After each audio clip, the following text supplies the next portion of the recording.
Tonight on CTV News, a look at the Herpetological Society in Fort Collins aimed at increasing knowledge of reptiles. And we talk to students who are part of the Marine Officer program on campus. All this along with the latest Fort Collins and CSU news, plus weather, sports, and entertainment coming up right now.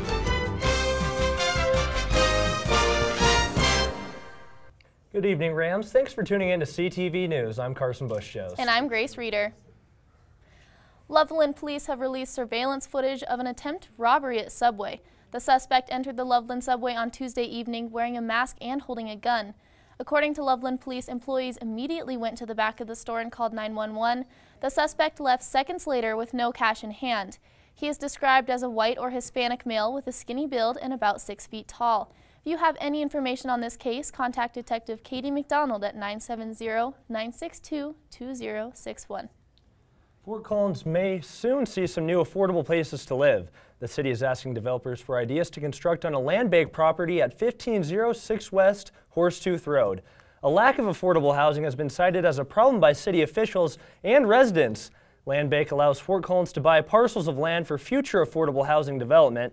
City officials hope to pick a development partner in January. You may have seen someone walking around Fort Collins with a snake on their shoulders. I sure have. I had the opportunity to meet the family behind the Northern Colorado Herpetological Society and the man who carries his snake, Rajan, around CSU.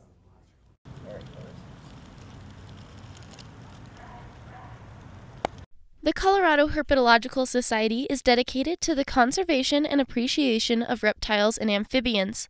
Northern Colorado has its very own Herpetological Society right here in Fort Collins. So we hooked up with the Colorado Herpetological Society. We started going to meetings down in Denver, and we became members down there because it was such a far trip down there, and Fort Collins was such an open area with CSU and all the stuff going on. We talked to them down there, and the herpetological societies have been around for well over 100 years. They're well established, and we thought, you know, was there a conflict if we started one up here? And he said that they were all over it. The Northern Colorado Herpetological Society rescues and cares for many animals with the help of the CSU veterinary program. They're our exclusive veterinary source. CSU is their exotics department, is like #1 in the nation.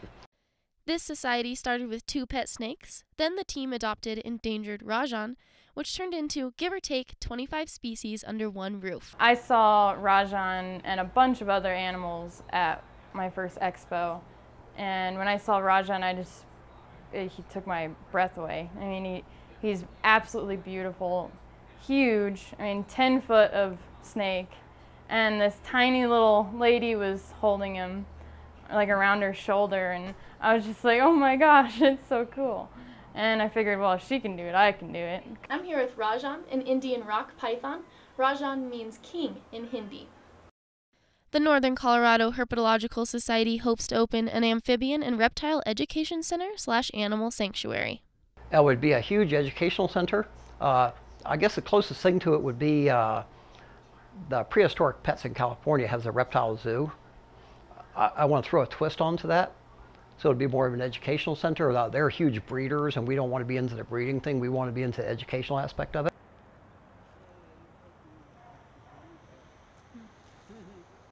The Society has many available reptiles for adoption, and you can find more information on their Facebook page. Students have heard about programs like ROTC on campus, but many are not aware about the program that prepares them for the Marines. CSU's Marine Officer program provides a variety of opportunities to those interested.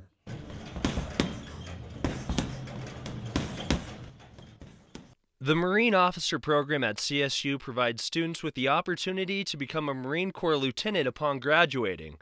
The program shapes individuals to be leaders with high discipline and top physical fitness. All the students here do all their training during the summers out in Quantico, Virginia, and then come back to school. During the school year, we do functions, once a week, once a month. Students meet weekly for physical fitness training, an intense combination of cardio training and boxing, which builds mental strength and focus. This practice helps when students go to officer candidate training in the summer, known as the most physically intense training in the armed forces. Really what the basis of OCS is trying to do is make sure that under stress, when you're hungry, when you're tired, when you're wet, you wish you had more sleep, you've got a ton of stuff to do, you're basically just stressed out to the max, to see if you can not buckle under that stress, but perform and perform at a high level. The point of turning is to get your shoulders to 12. The program currently has 25 trained Marine candidates, but Officer Hart is always looking for more dedicated students to get involved. He knows some students may have false misconceptions of the program. And anytime you see military recruiters, they assume that we want them to sign a contract and go to boot camp as soon as possible. With this program, students are in the program for 3, 4, maybe even 5 years. So it's definitely a lot slower process. It gives them more time to learn about the Marine Corps and really make sure this is something they want to do. Sam Sherwood will soon be in the Marines leading others to protect our country. He can attribute much of that to his work with the Marine Officer Program. I think the most humbling thing is being able to have younger guys look up to you when you know they were in your footsteps a few years back, asking things that you thought were silly questions but are actually really good questions, and just having people look up to you and you have a higher purpose to go and look out for those younger guys and eventually, hopefully, one day lead Marines and have them look up to you. The Marines is the most versatile branch in the U.S. military, where over 250,000 Marines are currently serving their country by land, air, and sea. Colorado State University has agreed to a 5-year contract extension with Under Armour. Under the contract, CSU will receive $2.2 million a year in uniforms and gear. According to Athletic Director Joe Parker, the university will save $1 million a year on uniforms for athletics. In total, the contract is valued at $11 million.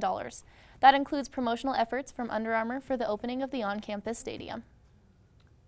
Coming up after the break, the latest Fort Collins weather forecast. Don't go away, CTV will be right back. Tune in to KCSU, your student-run radio station at Colorado State University. Live 24 hours a day, every day at 90.5 FM and kcsufm.com. Live local new music now, and news, talk, and sports. KCSU, the radio voice of Colorado State, on the air since 1964. You're watching CTV, produced by Colorado State University students, bringing you news, weather, sports, and entertainment from campus and beyond. CTV live Monday through Thursday at 7 p.m. on campus and Fort Collins on Channel 11. Repeats at midnight, 8 a.m., noon, and 2 p.m.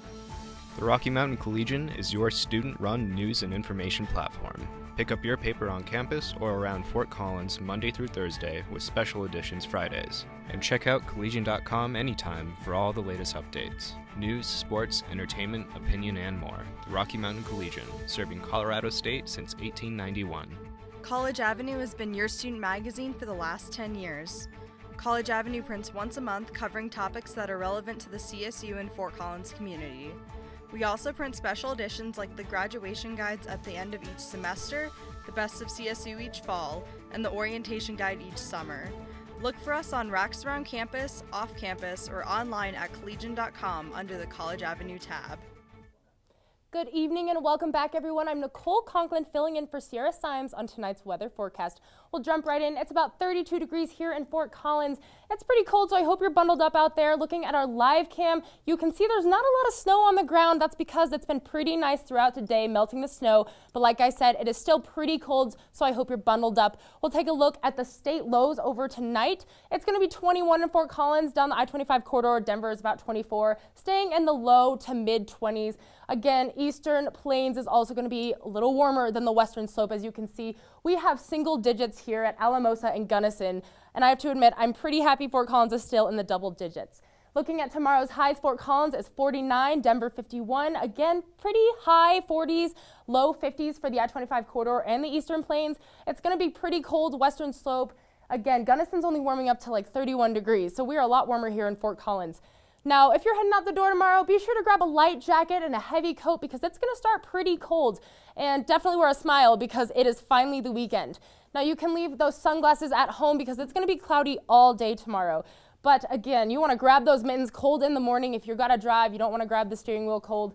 But you can shed the mittens, lose the layers, and it'll warm up to about mid-upper 40s throughout the day, which will be pretty nice for this time of year. Now, I have some traffic news for those of you heading out of town over the weekend. There's going to be a closure C-470 heading onto I-25, and there will be construction happening. The part of the closure is a project that will result in 4 lanes south of the 470 interchange. This will really help ease up traffic once the project is complete in June. For now, there is going to be construction starting 10 p.m. Friday, and it's going to go through Monday at 5:30 a.m.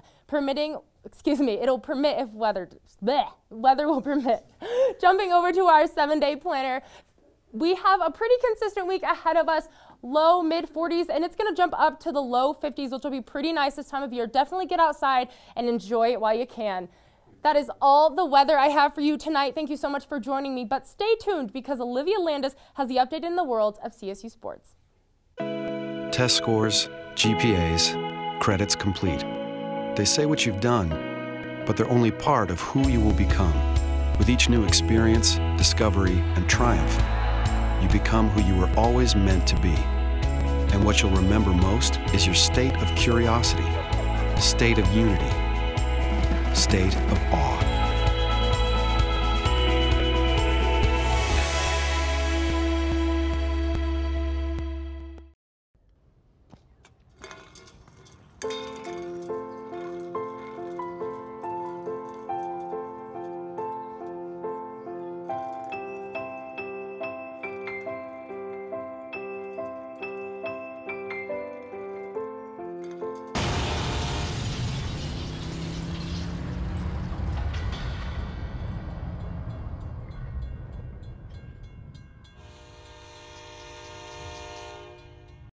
Welcome back from the break, Rams. I'm sports anchor Olivia Landis here with the latest in Rams sports. The number 12th ranked Colorado State volleyball team looks to compete in its 21st straight NCAA tournament, beginning its trip in Palo Alto, California to take on Loyola Marymount. The announcement came Sunday evening on ESPNU, where CSU and Loyola Marymount are expected to face off in the first round of the tournament tonight at 5:30 p.m., which it started, and 4:30 p.m. on Pacific time. The Colorado State women's basketball team put on a game to remember last night in Moby Arena against in-state rival Colorado. The Rams, who have not beat the Buffs since 2009, walked away with a thrilling 64-63 well-fought win. With just 13 seconds left to play and CSU trailing by 1, junior guard Ellen Neustrom raced the ball up the court to put in a layup that placed the Rams ahead by 1. CU answered back, though, when freshman guard Kennedy Leonard threw up a layup of her own against the glass, getting a bucket. The Buffs then jumped ahead by 1 with just over 3 seconds to play. After a timeout to advance the ball to their side of the court, the Rams threw it into Neustrom, where she put up a fadeaway jump shot that hit nothing but net. The Rams walked away with a much-needed win. Speaking of basketball, CSU alumna Becky Hammond has brought much pride to Colorado State through all of her success over the years. Hammond visited Colorado State earlier this year to share her story on what it takes to be at the top. I think it's important to dream big. For some, the path to success comes very easily. But for Becky Hammond and her journey to becoming the first female coach in the NBA, it was anything but simple. When Becky Hammond stepped foot into Moby Arena as a Colorado State Ram in 1995, she had no idea just how far the game of basketball would take her. I mean, I didn't really know I would do the things here at Colorado State that we were able to accomplish. But, you know, I talked to the girls earlier and I just said how, you know, like I already lived my dream. Playing professionally, that was my dream growing up. Playing in the Olympics, that was my dream growing up. So now this is just, it's like icing on the cake. I mean, it just keeps getting better. Hammond was never handed her success. Hard work was a part of her everyday life. It wasn't easy. There's multiple times, whether it be injuries or teams telling me no or I wasn't good enough or whatever, and you just have to have this resiliency about you that says, okay, that's your opinion, but I'm going to do this anyways. And I'm going to make it impossible for you to cut me, or I'm going to make it impossible for you to get rid of me. And you just have to have this mental toughness that you just can't be shook. Those who know Hammond best are not shocked by her achievements thus far. Am I surprised? No, because I mean, everyone has their path, and she talks about that, you know, be yourself, be your best you, and she's being her best her, and that should be what all of us do, is to be our best selves, and you never know how far it's gonna take you, you know, I mean, to be able to touch as many lives as you can, the way you're supposed to. Hammond's hard work has led her to the ultimate accomplishment, being the first female assistant coach in the NBA. Even now, going into this, something that's never been done, will I fail? Will I be successful? And I think it goes back to the voices in your head. You can do this, and you've been prepared. You've been preparing your whole life for this moment, and now you just got to go out and put in the work and be you. CTV Sports, Olivia Landis. Hammond continues to thrive as a role model to many and will forever be remembered as one of the most successful athletes to pass through Colorado State. And to give you a live update on the CSU vs. LMU NCAA tournament, Loyola Marymount is currently up 2-1 against CSU, and they're in the 4th set. Well, that's all I have for sports, but up next is entertainment with Gabe Pocrass. Morning, Gary. We are GetSchooled.com. You want a college education, don't you? You know you do. That's why we're here. We're free and here to guide you through every step of the way, starting with attendance. Gary, financial aid forms.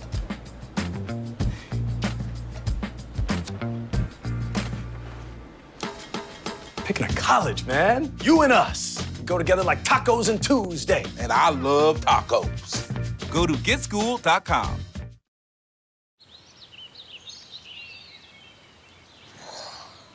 Oh, look, a redhead. Staring contest.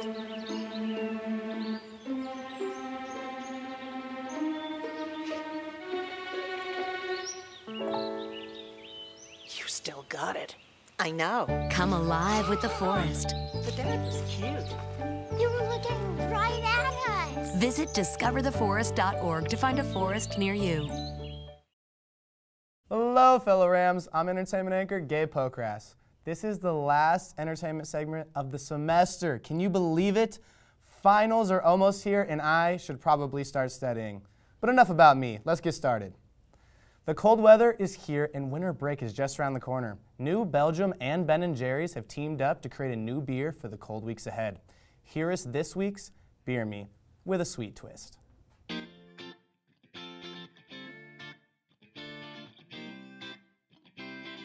Let's dive right in. Tell me about the New Belgium Ben & Jerry's beer.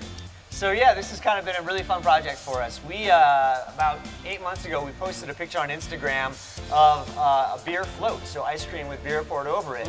And the guys at Ben & Jerry's reached out and they're like, hey, that's cool. Why isn't it Ben & Jerry's? And we said, well, that's a good point. So we started talking, and we're like, well, let's make a beer. And they're like, well, let's make an ice cream.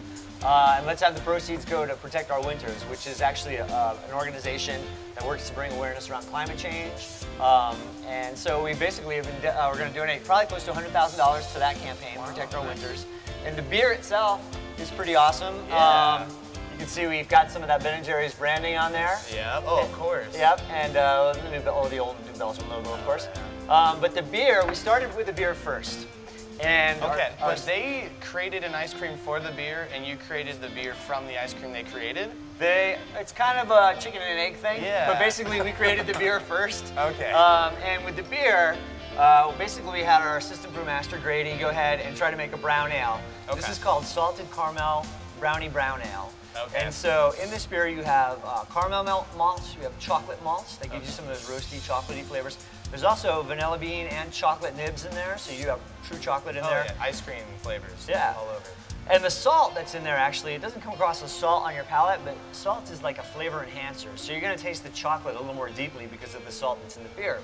Okay, that makes sense. Yeah, so kind of a little bit of a dilator, a flavor enhancer. Yeah. So we created the beer, and we shipped it by the gallon back to the flavor guru at Ben & Jerry's, a guy named Eric, who's a wonderful guy. And he kept tasting, and saying, I think you've nailed it. And then we did a very concentrated version of this beer for those guys to mix into their ice cream. And so now there's a caramel salted brownie ice cream that they're making. And the best thing in the world, and I don't have it with me today, is to dump the ice cream in there and the beer over the top. Oh, I bet. And you go to town from there. And do a little beer flow. Yeah, and you would think that would be very sweet, but actually it's not like having root beer and ice cream. You know, the beer's got a little bit of hop to it, so it's a little more bitter, a little more dry. Okay. And it kind of knocks the sweetness off of that. So it's definitely an adult float, which is pretty cool. Do they turn it over and leave the bottle in there? Is that like that? Or do they just... I guess you could, yeah. Like depends on what you're getting into. But no, basically what I've seen is like a big scoop in there and then a float, like a 50-50 deal. Okay. You can take it in a lot of different So the options are endless? Is that what I think so, yeah. I like it.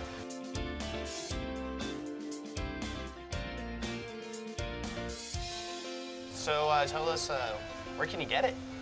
This beer right now is available in all of our markets, so basically in close to 40 states. Okay, all so around. you spread it across all the other New Belgium one? We Okay. did, yeah. So, but here in town, I mean, you can get this at probably just about any bottle shop in town, and it's on draft now. Okay. So, and certainly down here in the tasting room at the brewery. And then we'll see. Everybody was excited on their side and our side to do something else again down the road. So we'll see. Basically very approachable beers. This one is a little bit big. It's about 6.2% alcohol. So, so it's got a little malt to it. Cool. Well, it's for a good cause and it's a good beer. Yeah. So yeah, thank you for doing this. I appreciate it. Oh, my pleasure, man. Yeah. New Belgium's Ben & Jerry seasonal collaboration will be in stores during the winter months or until supplies run out, so make sure you grab one, but only if you're 21. All right, that's all the time we have for you tonight. From all of us here at CTV, thanks for watching throughout the semester. We will return early next semester. Have a great weekend, Rams, and good luck on finals. See ya. Good night.